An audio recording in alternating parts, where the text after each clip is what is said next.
Welcome to a special WYLN Reports. I'm Tiffany Cloud, and I am joined today by the Most Reverend Joseph C. Bambera, Bishop of the Scranton Diocese. Thank you so much for being here today. Thanks, Tiffany. I'm happy to be a part of this. Well, it's a really wonderful time to be able to talk to you. Just days ago, Pope Francis was in the United States, visiting Washington, visiting New York, visiting Philadelphia. And certainly his visit touched upon the hearts and the minds of Catholics and non-Catholics alike. I mean, he was really inspirational to so many. I'd like you to tell the audience your thoughts about Pope Francis's visit here. Well, I'm struck by the words that you used to segue into this conversation. I think once I believe it was when he was on the plane going back to Rome after he departed, one of the reporters who were traveling with him commented to him about his rock star status, and his response was less that he would have that particular handle, if you will. Rock stars come and go, he seemed to imply, but what was far more important to him was that we all serve the message of the gospel. And for all of the incredible reactions of people, for the way in which Pope Francis had such a large portion of not only the Catholic community, but the community of citizens of the United States glued to their televisions and to the events that surrounded his visit. Really what was so much at the heart of it was his invitation to all of us to, as he so well articulated in his message to Congress, live the golden rule, and to recognize that we are all brothers and sisters and need to live in that spirit. You bring up his visit to Congress, which was very interesting because when he spoke on the halls of Congress, of course, all of the elected representatives were asked not to clap, but they ignored that and they gave him nearly 40 standing ovations. What struck me about watching his speech, though, is that the Pope, he's not apolitical in that he doesn't avoid speaking of topics that are of political importance. He speaks of the environment, he speaks of right to life, certainly a lot of topics, immigration. But, depending upon the topic or the subject matter, he is neither perceived as liberal nor is he perceived as conservative, which I find incredibly interesting. And in a time when our two-party system seems to be so dug in their positions, what are your thoughts about his speaking to Congress and sort of rising, if you will, above political position? The first thing that strikes me when you talked about all the standing ovations, even the Supreme Court justices who were participating stepped out of their typical mode of behavior at such gatherings and applauded him when he spoke about speaking to this great nation of ours, the land of the free and the home of the brave. Where does Pope Francis fit into this typical effort on the part of so many to categorize perspectives as liberal or conservative, right or left, Republican or Democrat, red or blue? I don't believe for a minute that Pope Francis attempted to somehow navigate his way through those various perspectives in such a way that he could leave everybody either with a challenged or a good feeling. Pope Francis's purpose in being here was to preach the message of the gospel. I just mentioned a moment ago the golden rule that all of us, whether we be Christian, Jews, Muslims, or people of different faith traditions than those, or no faith tradition at all, understand that rule. And really at the heart of everything that Pope Francis had to share was this reverence for the message of the gospel that is neither liberal nor conservative, but really does call us all to recognize our solidarity one with another, the reality that we're all created in the image and likeness of God, and that there is a need for us to respect one another and the world in which we live in the best way that we can. You met with the Pope on this visit, and you've met him previously. First of all, what is it like meeting His Holiness in person, and how was perhaps this time any different than previous encounters? I had the opportunity, very privileged opportunity, to meet him on 3 occasions now.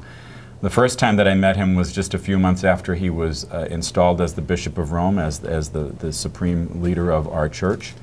I was on a pilgrimage with about 120 people from our diocese for the Year of Faith. And it was a general audience, and I was given the opportunity with the other bishops who were there, about 30 of them, to meet him one-on-one. I met him recently in February when I was in Rome to acknowledge one of our priests who was completing his doctoral defense, preparing to serve in diplomatic services, Father Chris Washington, who's now serving for the Holy See in Bolivia. And then, of course, this time, when Pope Francis was here in the United States, I serve on the Administrative Council for the United States Conference of Catholic Bishops in kind of a representative role from this particular region. Our region is New Jersey and Pennsylvania. And so the Holy Father clearly didn't have the time to personally meet 400 bishops, so he met this small representative group. What's it like? In many respects, and I had the opportunity years ago to meet St. John Paul II. I had the opportunity on 2 occasions to meet Pope Benedict. Every one of those opportunities is an incredible blessing and a gift. In some respects, for a priest who grew up in Carbondale and who very happily enjoys the opportunity to serve the church in his home diocese here in Scranton, which covers northeastern and north central Pennsylvania and 11 counties therein. One steps away from them thinking, how did I ever wind up in this position to be able to approach the leader of the Universal Church and billions of Catholics and to speak rather straightforwardly and simply who I am and what I represent and how humbled I am to be a part of that. I will have to tell you that as awe-inspiring as a moment like that is, yes, with St. John Paul II, yes, with Pope Benedict, but in a very special way, yes, with Pope Francis. It is an inspiring moment, but also an opportunity to just simply engage this great man. As humbling as it is, he is disarmingly down to earth and engaging. His words are simple. And mine are as well. Sometimes a photograph is taken and it's a moment frozen in time and it looks like you're having about a 20-minute conversation with him. It doesn't work that way. He simply doesn't have the time for that. But it's something as simple as me telling him who I am, where I'm from, the fact that the people of our diocese love him and are praying for him, and his responding to me, thank you, and do well with your ministry, and tell your people how much I appreciate their prayers, and please don't forget to pray for me in the future. And he said this publicly, he said it to me as well.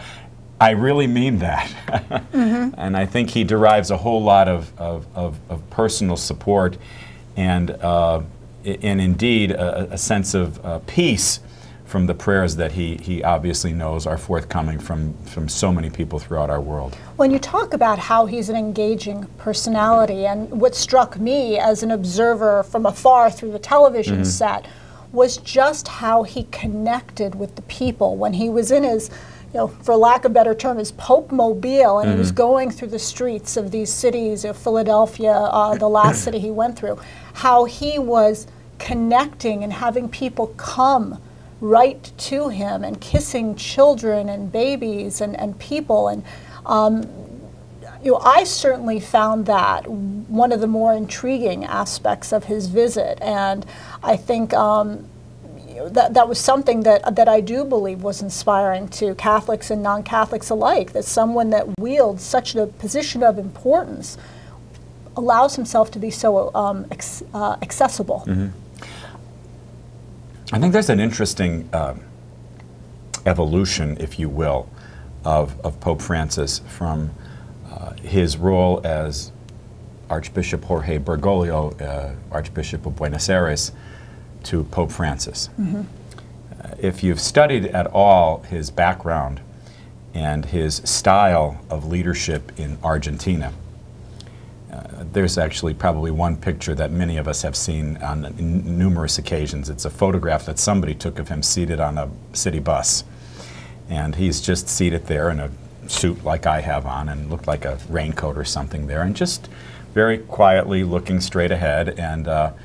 And he had a very quiet style and way about him.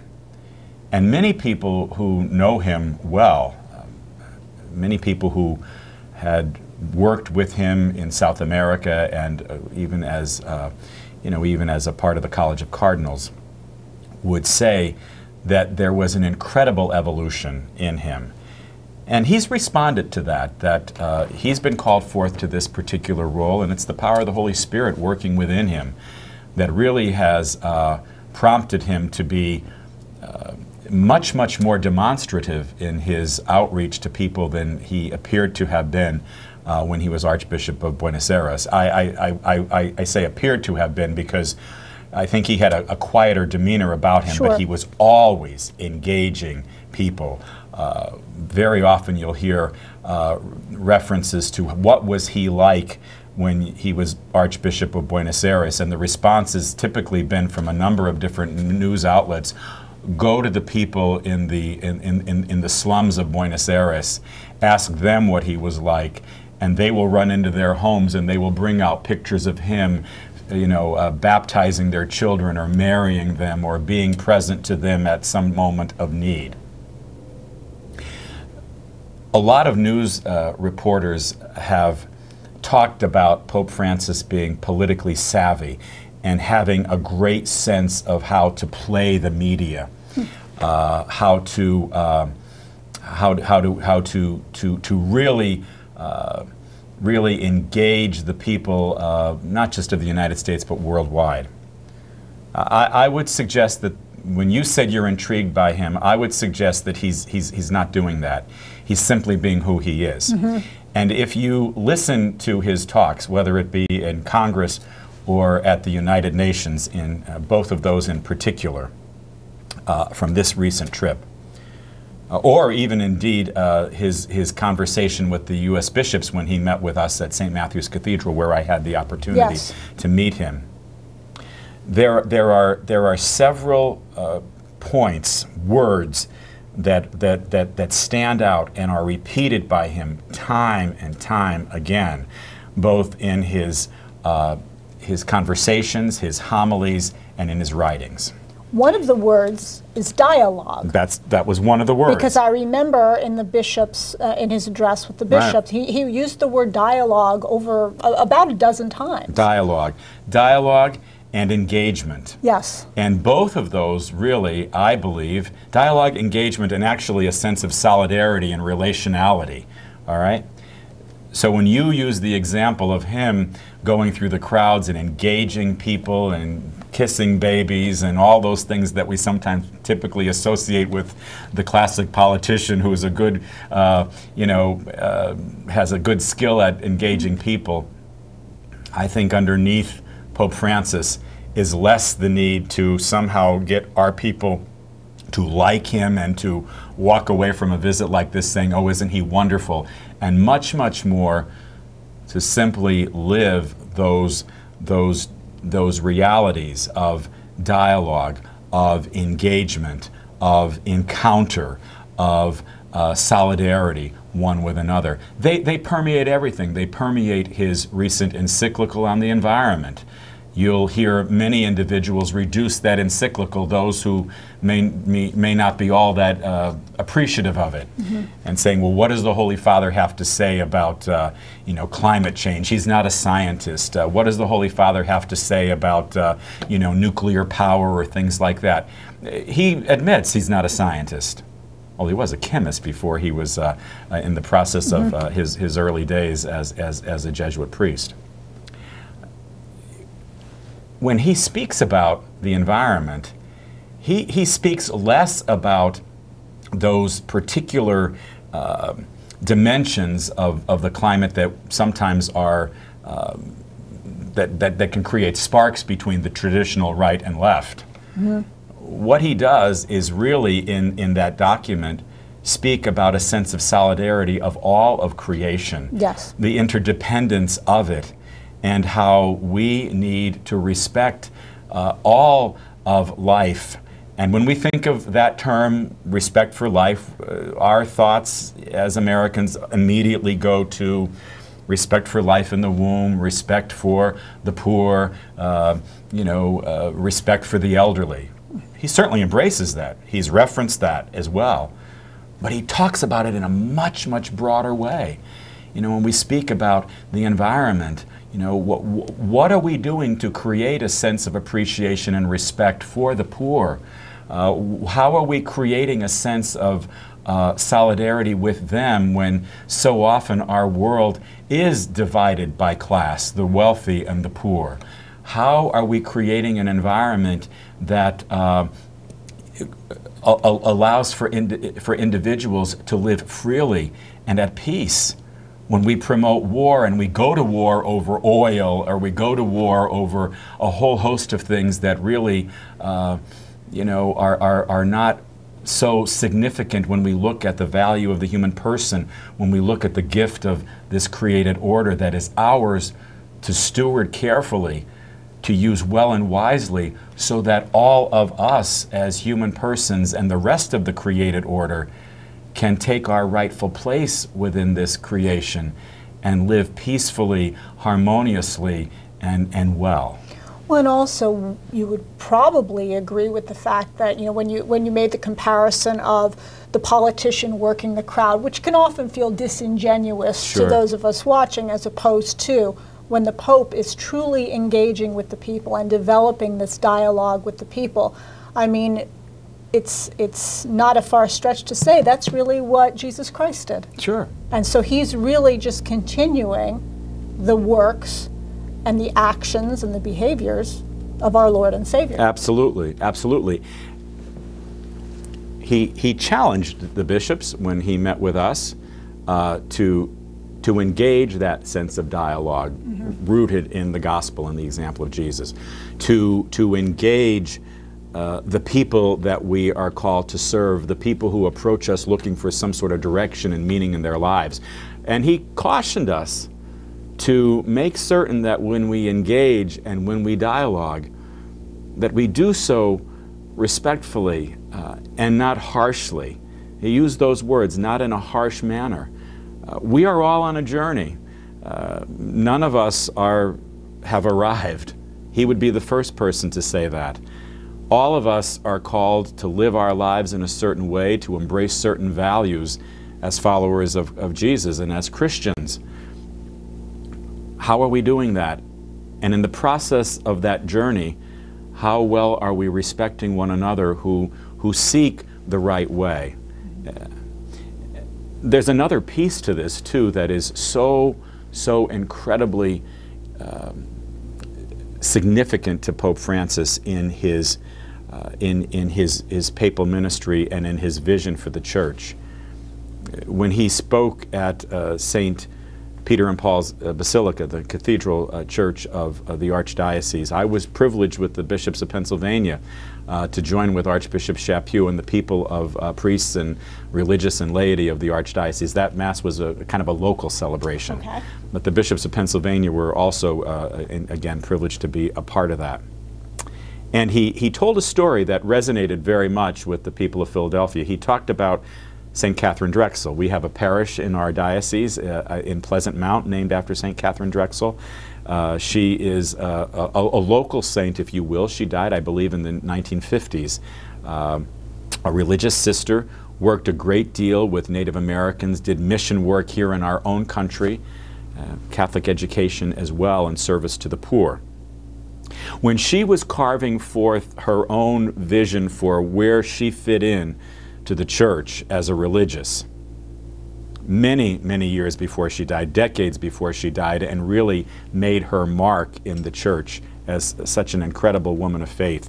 She met with Pope Leo XIII, I believe it was, and she talked about the need for her and others to do mission work, for the church to do mission work. Okay. And it's important that I make that distinction. She said that to the Pope, and the Pope's response to her was, well, what are you going to do about it? And that's a theme that Pope Francis not only picked up in that homily, but embraces over and over and over again. We're all baptized. Personal accountability. We all have a responsibility through baptism to live our faith. So yes, there's a particular role for a bishop. There's a particular role for a pope, for a priest, for a religious, for a deacon, for the laity. All of us have an obligation to live our faith. And if I would hearken back to the very first words that we really heard from the Pope that set forth his vision and mission as the Bishop of Rome on the day of his installation and on March 19th, 2013. He said these words that I think we have all seared into our hearts. Authentic power is rooted in service. That's how we live our lives best. Beautifully said. I want to do a slight shift now and give you the opportunity to discuss a few things that are also near and dear to you, and one of them is the annual Bishop's Appeal. So if you'd like to share with the audience a bit about that. Well, sure. I'm always happy to do that, and first and foremostly to thank the faithful of our 11 counties and our 121 parishes for their generosity. You know, we sometimes talk about the challenge of our area, the economy, and how people continue to struggle even after the global recession of 2008 seems to have shifted a bit. People still struggle. You know, people are still hungry. People are still hurting. There was a report on one of the television stations this morning about how right here in Scranton at our food pantry, St. Francis Food Pantry, the shelves are particularly bare right now. There's a teacher strike, and children who typically have their main meals in our schools can't go to school right now. And so their families are going to our food pantries. It's less of a statement about schools and strikes. It's more a statement that reminds all of us of the great need of so many right here under our noses and right next door to us. And yet, in spite of the struggle, and this is what I wanted to say when you asked about the appeal, last year, our previous appeal had donations amounting to $5.2 million. Is that right? That's a lot of money. Goodness, that's a lot of money. And it's an incredibly, it's an incredible sign of the great willingness of our people who are capable of giving back to God gratefully for what they have for the sake of their brothers and sisters. I think to be able to talk about the appeal as you just offered me the opportunity to do so is to link in perfectly with Pope Francis and his invitation to all of us to serve generously. What are you going to do? Some of us are going to do mission work in far-off lands. Sure. Some of us are going to work in healthcare to provide healing and support. Some of us are going to work in ministry.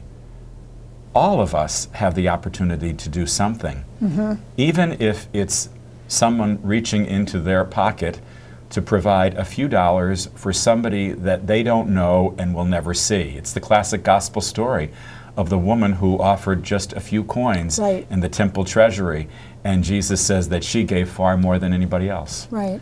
The work of our appeal, I am proud to say, resonates so much with the work of Pope Francis.